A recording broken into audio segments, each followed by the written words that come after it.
Alright, so when you were a kid, what did you think the future would look like? Did you think we'd have flying cars, self-driving cars, cars that could turn into robots? Or did you just sort of figure cars wouldn't even exist anymore? That we'd all be flying around in Futurama tubes or something? Well, our vision of the future tends to be authored by movies, television, and other forms of media, but I think an overlooked architect for our expectations of the future is automakers, through the medium of concept cars. This is where automakers push the boundaries and roll the dice on ideas that may not even have production merit, but represent a crystal ball prediction for where the automotive industry and society at large could be headed. Yet not all concept cars make it to production, because not all concept cars are aligned with reality. Now, I'm not here to harp on concept cars for failing to make it to production, nor am I taking them to task for being ambitious. I mean, that's what concept cars are there to do. Instead, I'm taking a look at 5 concept cars that I feel predicted the future and got it wrong. And while some of these cars did predict the advancements we would see in the decades ahead, these 5 concept cars represent a future that, for the most part, is very different than the future we got. So which production cars came closest to hitting the mark, and which ones missed entirely? What in the Dragon Ball is this? I don't think I've seen many cars with a design as utterly perplexing as the Nissan Pivo, which went through multiple iterations over a handful of years, yet it never made it to production because, well, at no point was it really the car that the moment demanded. However, I'm starting with the Pivo because it's arguably closer than any car on this list to having gotten the future right. Just roll with me on this, because there are some pretty major caveats to that statement. The Pivo was an EV concept car introduced in 2005 at the Tokyo Motor Show as a 4-wheel, 3-seat city car with a 360-degree rotating cabin. In 2017, TopGear.com would explain the motor underpinning this automotive Easter egg by declaring, quote, "The magic behind it all is a Nissan-developed high-performance, compact lithium-ion battery with the company's super motor resulting in 0 emissions. The battery itself is flat, in shape not capacity, so required much less space than the cylindrical cells of the time, while one motor on each axle delivered power for independently controlled 4-wheel steering." End quote. In the abstract, I can see how this could work, since the rotational cabin is weird at first, but it would have included the around view monitor system affixed to the A-pillars, beaming images onto screens mounted on the inside of the pillars, so that in lieu of a traditional side view mirror, you had what Nissan's 2005 Pivo press release described as, quote, "pillars that become virtual windows," end quote.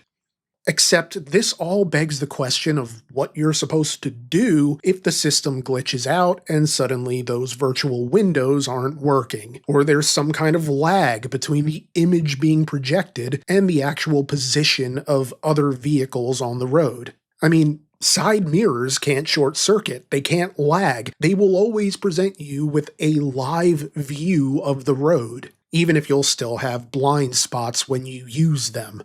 At worst, images may be closer than they appear, but by and large what you see is what's there, barring, blind spots. Which is an important feature to have. Blind spot monitoring is a good thing. But I think side mirrors going virtual would have the potential to create bigger problems than they solved. Although just as interesting to me was the well-intentioned but almost certain to be disastrous dash-mounted infrared commander. As the press release noted, it was intended to allow drivers to operate the navigation and audio systems without ever having to take their eyes off the road, by allowing them to simply hold up a number of fingers that correspond with the number of the system they're trying to use, something Nissan called its Magic 4 concept, but which really just sounds like learning sign language for your car. The idea is that if you want to use whatever system is marked as number 3, you hold up 3 fingers. Pull up the music, that's number 3, I'll hold up 3 fingers. You want the music louder, you gesture upwards with your hand like Bugs Bunny conducting an orchestra. And again, it's a nice idea when it works. But I still have no idea how this is better in any way than just having tactile buttons you can feel for without looking. You don't have to take your eyes off the road to turn up the AC, skip to the next song, or change the radio station on a car with buttons and knobs. And it just feels like the auto industry is continuously trying to solve a problem that we solved decades ago.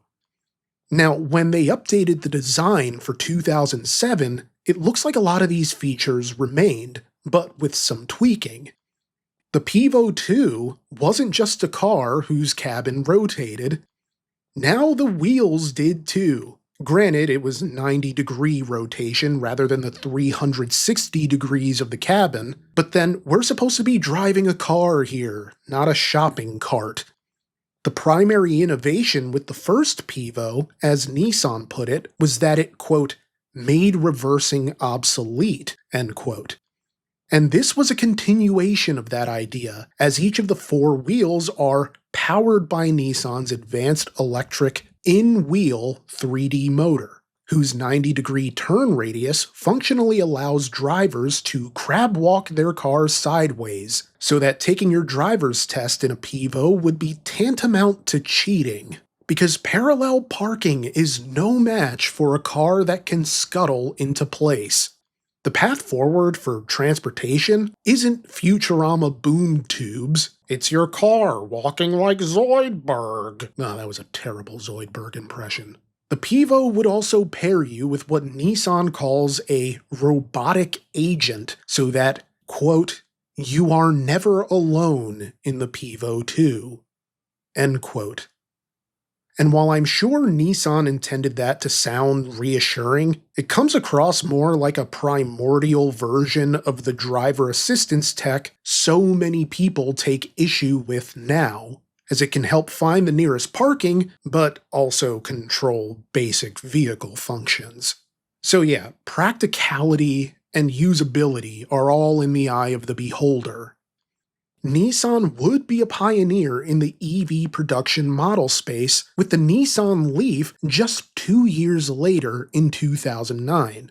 But they didn't give up on trying to make the Pivo work, even as the Leaf was being developed and subsequently released.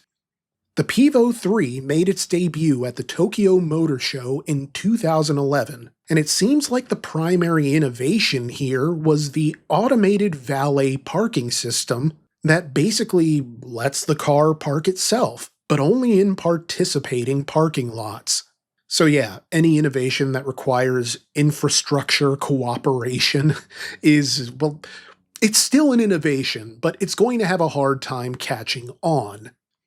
There was also a function to control the car remotely with a smartphone, which genuinely sounds like a terrible idea.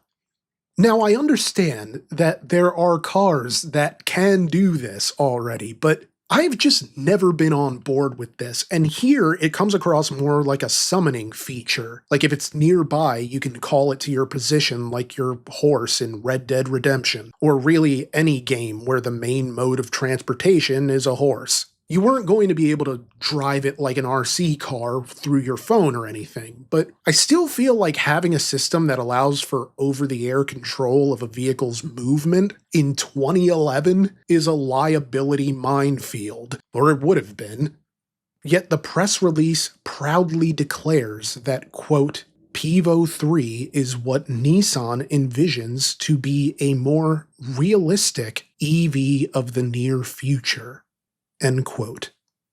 And I think that's where the Pivo went wrong.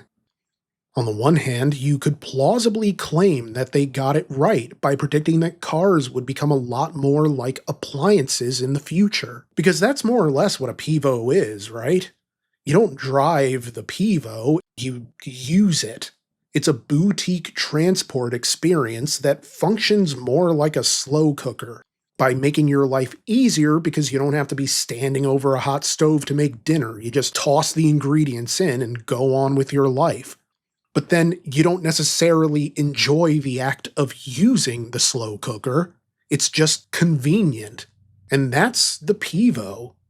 I don't think you're meant to enjoy the Pivo as a driving experience, but appreciate it for what it could do for you as an appliance.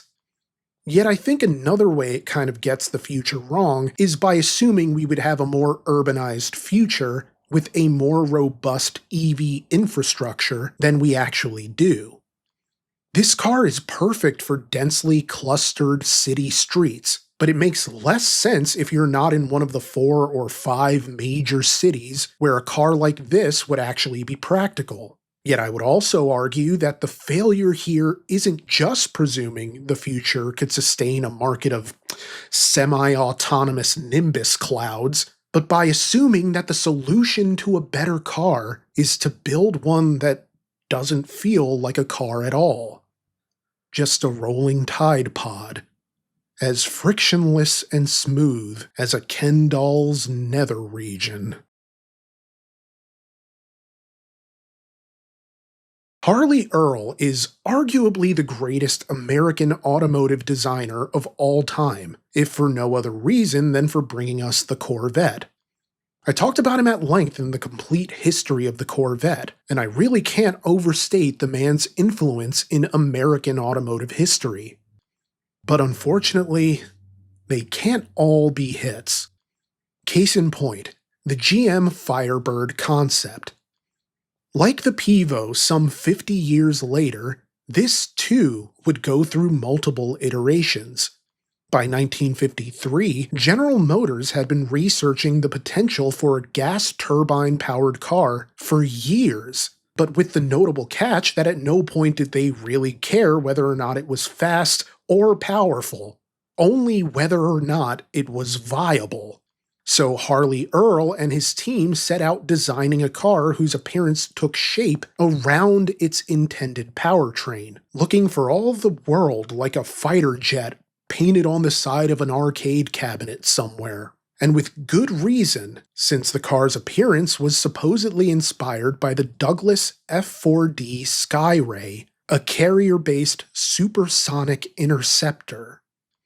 Codenamed the Firebird XP21, the GM Firebird concept car took the plane analogy farther than it probably needed to go, by having a cockpit instead of a traditional cabin, and a bubble canopy top, and brake flaps to supplement the drum brakes, which were outside of the wheels rather than inside to allow for better brake cooling. Engineers kept it light, with a fiberglass body across its 100-inch wheelbase, bringing the weight to around 2,500 pounds, which is fairly lean when you consider this had to carry a Whirlfire turbo power gasoline turbine engine capable of farting out jet exhaust in excess of 1,200 degrees Fahrenheit. And look, I know 370 horsepower probably doesn't sound like much right now, considering something like a Mercedes E63 AMG sedan would get you over 500 horsepower in like 2014. But this was 1953, my friend, and the Firebird was so light and so powerful that everyone who drove it damn near crashed it. So, wanting to protect their investment, General Motors banned high-speed testing. Perhaps learning from the mistake of making it too light, GM would swap out the fiberglass fuselage for a titanium body in the Firebird 2 in 1956. They would also change the layout, going from a single manned cockpit with a bubble canopy top to a 4-seat family car with a bubble top, 6 years before the Jetsons premiered. Tying the aesthetic together were 2 big round air intakes up front that opened wider than sea lion nostrils. Man, I can't even tell you, I would be more starstruck if I met a sea lion right now than most people you could put in front of me. I have to see one. I must. Notably, they also got rid of the exterior drum brakes in favor of discs on all 4 wheels. But the real draw here is what I can only describe as a sort of autopilot system. Of course, calling it autopilot is so charitable, I'm getting encouraged to share it on Facebook so people I know can donate too. You see, this would have used a guidance system that would pair with electrical wires that would be embedded in the road because, of course, the future would have drive-by-wire roads. Basically, the wires would send signals to the cars, and it would prevent accidents by guiding vehicles away from each other, which honestly just sounds like autonomous driving with extra steps. Yet GM got even more ambitious on the Firebird 3 in 1959, as Firebirds were unveiled in 3-year cycles like Star Wars movies. Now we're back to a fiberglass body, but we've increased the amount of wings and tail fins and reduced the number of seats from 4 to 2, while giving both the driver and passenger their own bubble dome. And they ditched the steering wheel, but not in favor of a yoke. No, they replaced it with a joystick between the seats. It was a concept car in the truest sense of the term, because there was no way anybody would ever take this to production. It's the kind of car that was only going to appeal to people who had 4 hours of flight time and no interest in completing the certification. Now, one more Firebird would be produced for 1964, but merely as a show car with no actual functionality. An inauspicious end for a car that viewed the sky as the limit. And you know, in some ways, it did predict the future, and I think that's a running theme with each of these cars, because they all predict the future correctly in some ways, but miss wildly in others. The Firebird 3's ultrasonic key was a kind of forerunner to the remote keyless entry we have today, and the Firebird 2 was GM's first concept car to use 4-wheel disc brakes. But while these ideas were certainly innovative, the Firebird concept ultimately fell short of being truly predictive because it presupposed a more cooperative future than the one we actually got. GM predicted a highway of the future that would make autonomous driving safe and simplistic.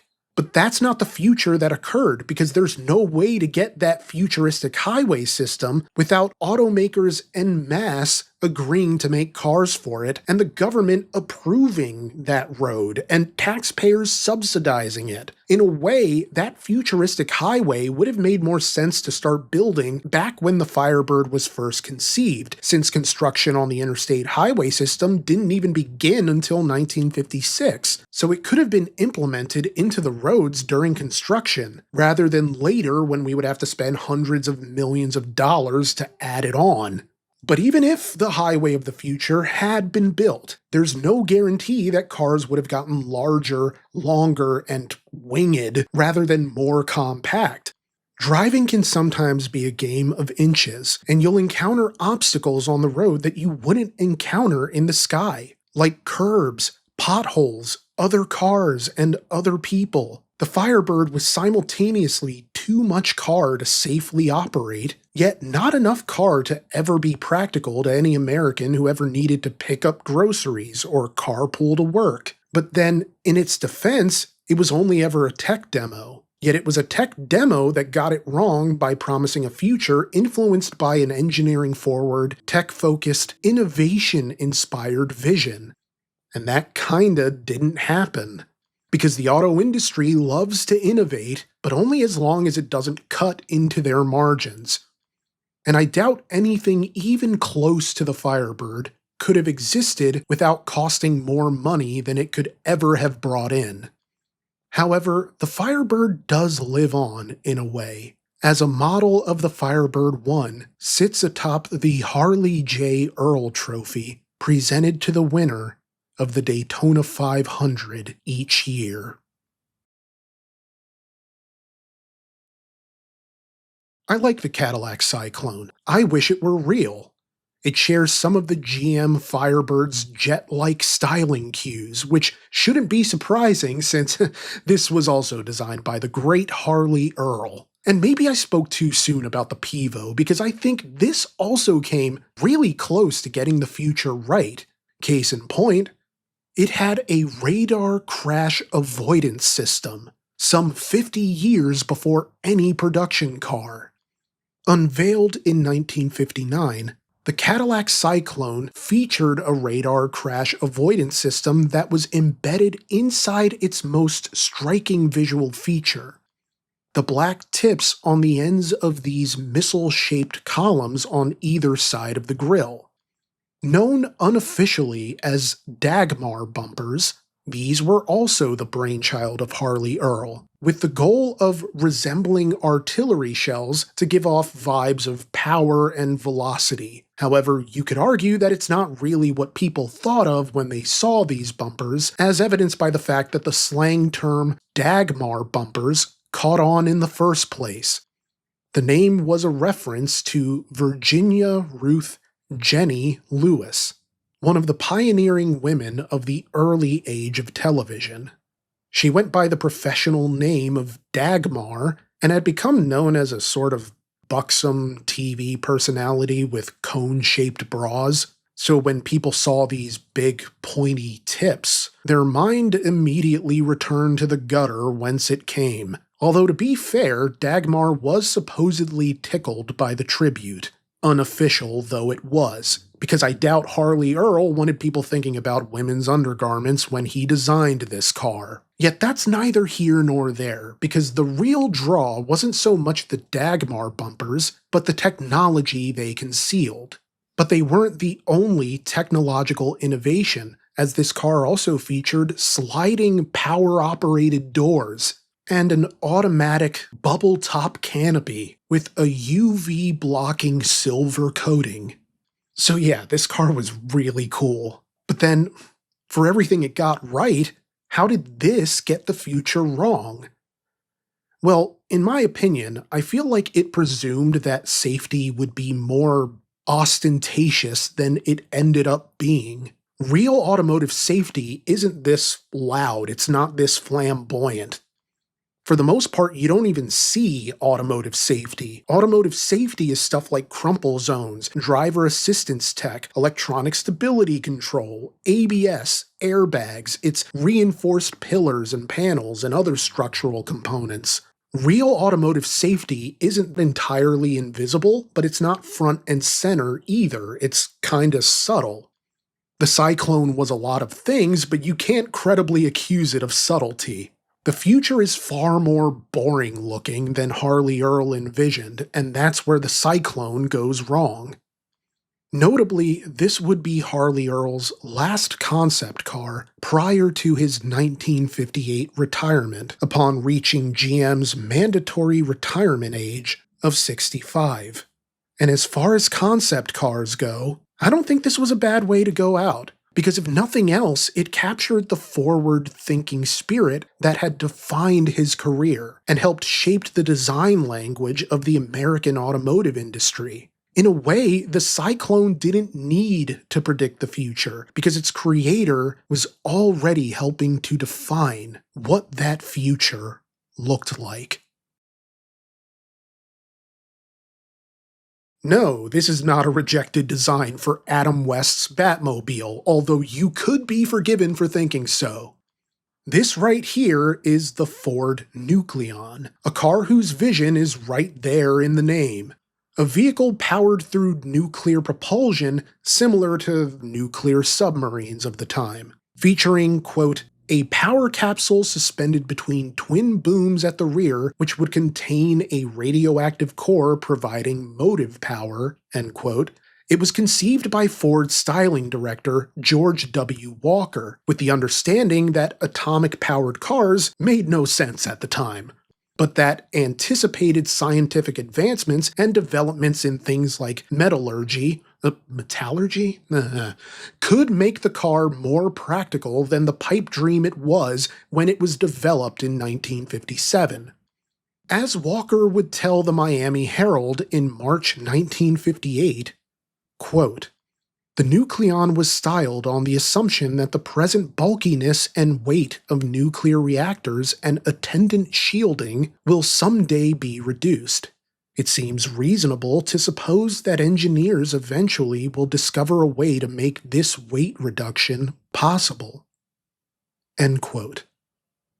While most modern EVs have a hard time giving you more than 315 miles of range at full charge, it was theorized that the Nucleon could potentially give you 5,000 miles of range on a single charge, depending on the size of the core, after which it would be taken to a charging station, which was predicted to one day replace service stations.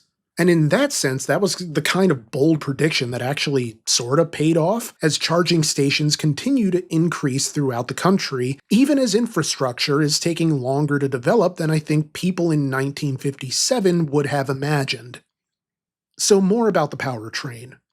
In place of a traditional internal combustion engine, the Nucleon would be powered by a tiny rear-mounted nuclear reactor, or more specifically, a steam engine utilizing uranium fission, again, like a nuclear submarine.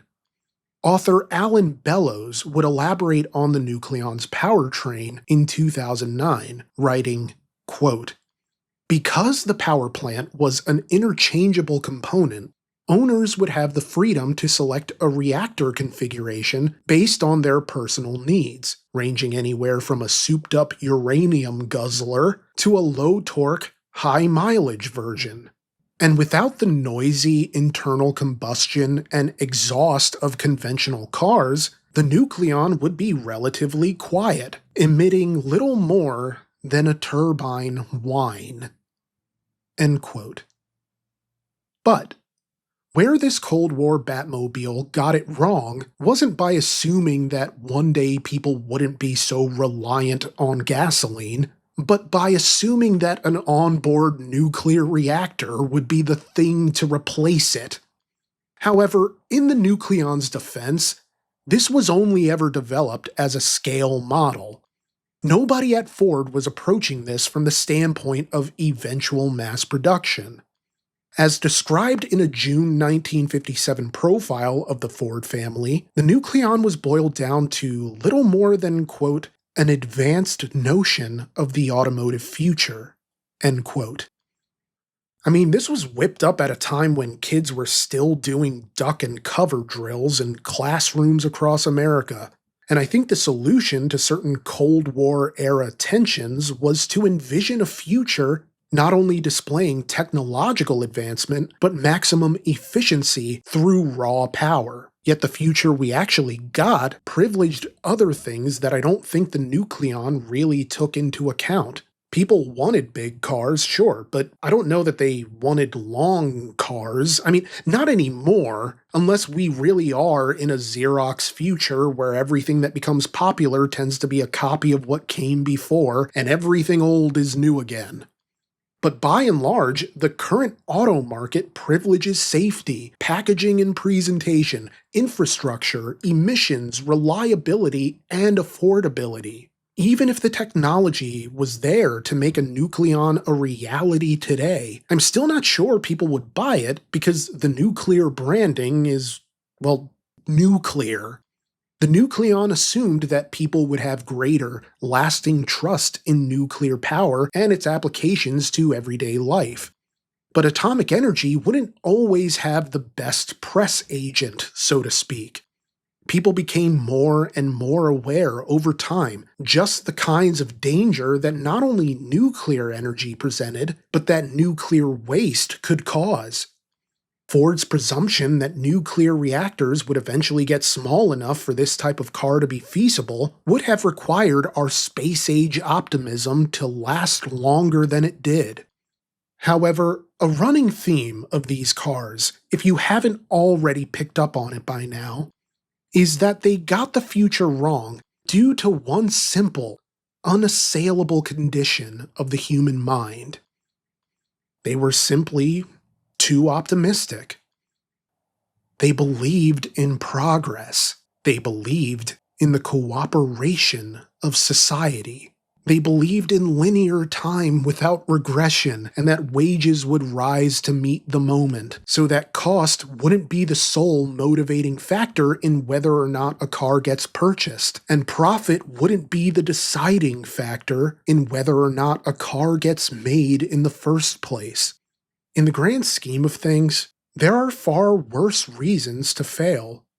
I'd rather fall flat on my face because I was too optimistic about how fast I could run than miss the race entirely because I was too cynical to even get out of bed.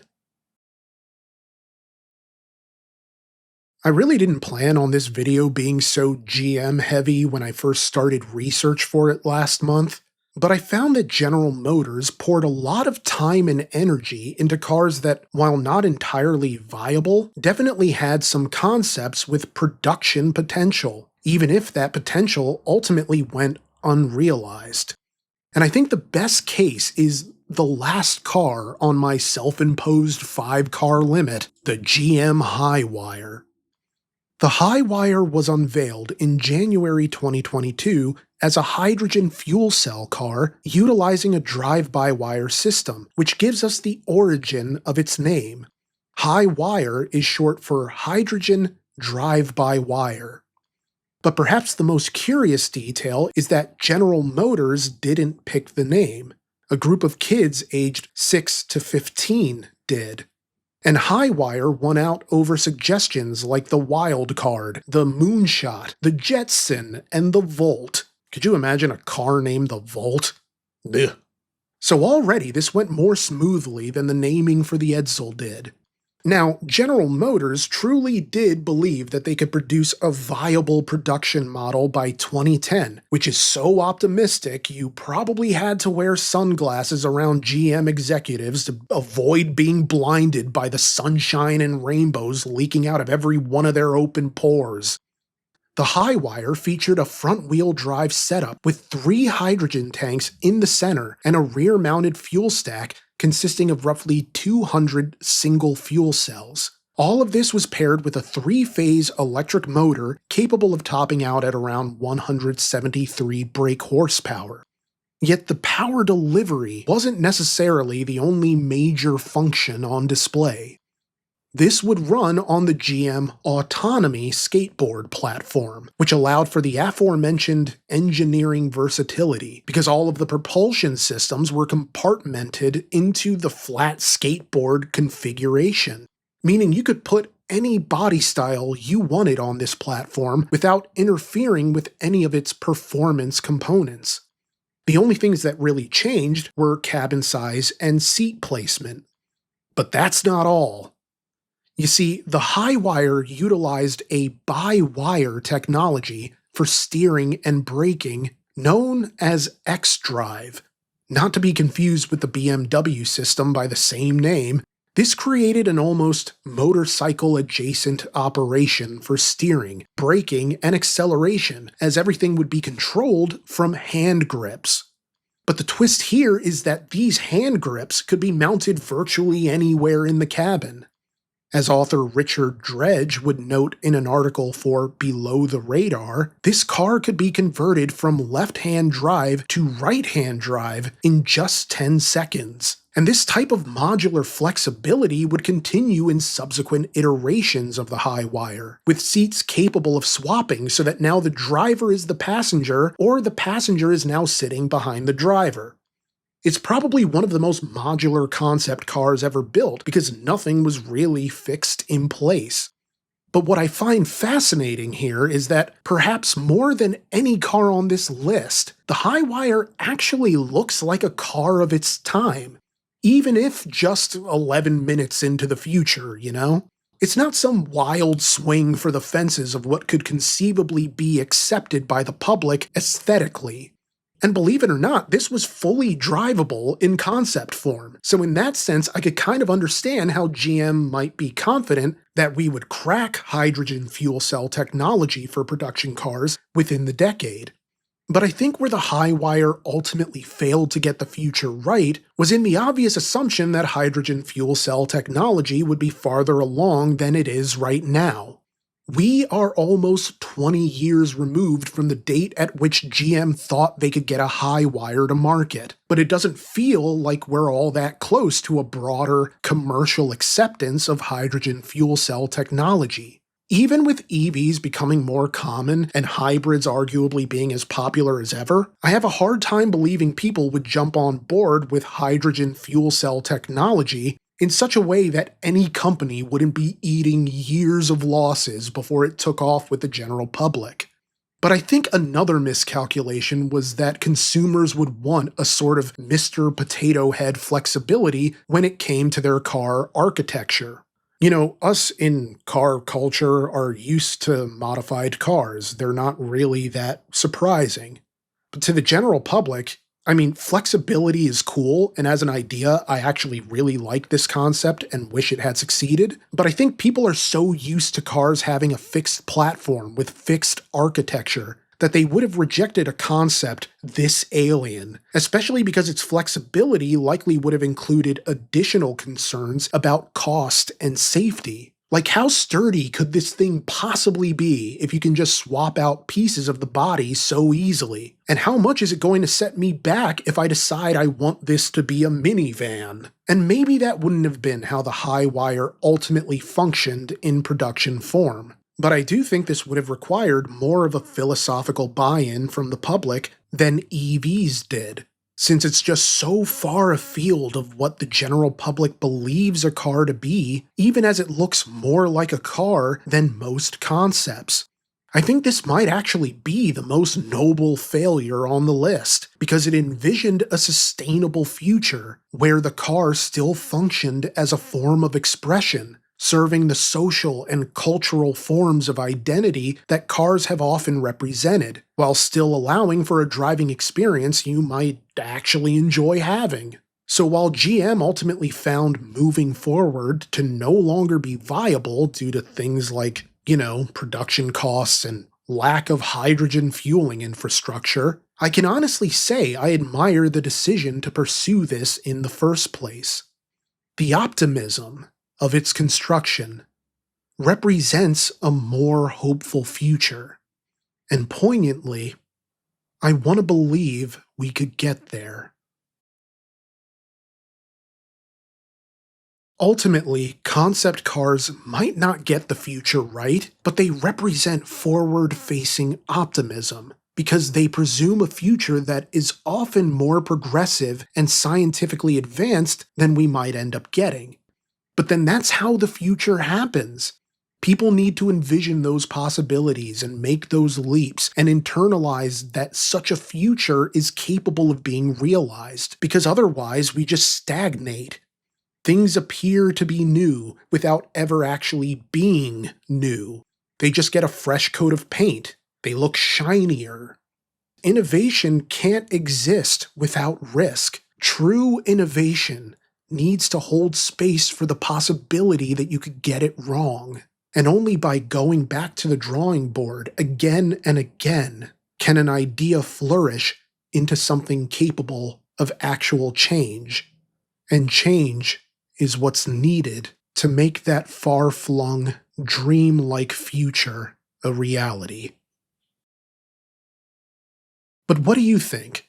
What are some concept cars that got the future wrong? What are some that totally nailed the future and even predicted what we would see in the automotive industry today? Let's chat in the comments. My screen name is Limited Time Roman. If you enjoy these types of videos, Patreon is the best way to keep me making them. For just $1, you'll get these early and ad-free, along with other exclusive content you won't see here. But in lieu of that, I would love if you could leave a like, a comment, share the video, or even subscribe, and tap the bell icon so you're notified for every new video. Any one of those things would really help us out.